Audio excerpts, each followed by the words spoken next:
मुख्यमंत्री साहब घबराए हुए हैं। मुख्यमंत्री को ये समझ में आ रही है कि अब उनकी कुर्सी जाने वाली है। वो डिप्रेशन में है, वो बैकफुट में है। अब उससे कैसे उभर के आना है, इसलिए वो लोगों को आश्वस्त करने के लिए हिंदू मुसलमान वाली बात कर रहे हैं, लव जिहाद वाली बात कर रहे हैं, पोलीगेमी की बात कर रहे हैं। भाई ये सब छोड़ो ना। इंडिया के संविधान में दायरे में रह के अगर कुछ हो रहा है ठीक है, अगर संविधान के खिलाफ है उसके लिए ऑलरेडी कानून है। आपको दोबारा कानून लाने की क्या ज़रूरत है।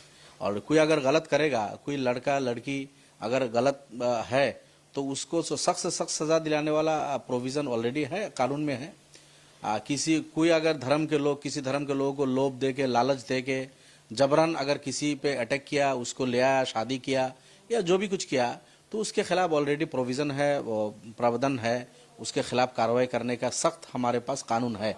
दोबारा कानून की मैं समझता हूँ कोई ज़रूरत नहीं है। ये सब मुख्यमंत्री का सिर्फ लोगों को लुभाने का एक चक्कर है, हिंदू मुसलमान करके।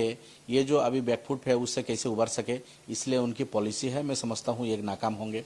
पॉलीगेमी की बात कर रहे हैं, बीजेपी के बहुत सारे फॉलोअर्स हैं जिन खुद इसमें इन्वॉल्व है। हाँ, बहुत सारे स्टेट में है बीजेपी के लोग हैं जो खुद इस प्रैक्टिस को करते हैं। तो फिर आप कैसे इसके खिलाफ आप बात कर रहे हो।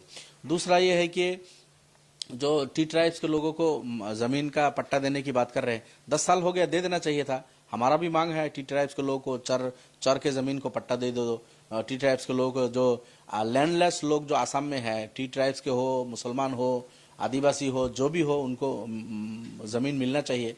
लेकिन अभी अब बिल ला रहे हो 10 साल के बाद, ये भी शर्म की बात है। क्षत्रियों को संरक्षण करने का ये 10 साल हो गया बीजेपी की सरकार की।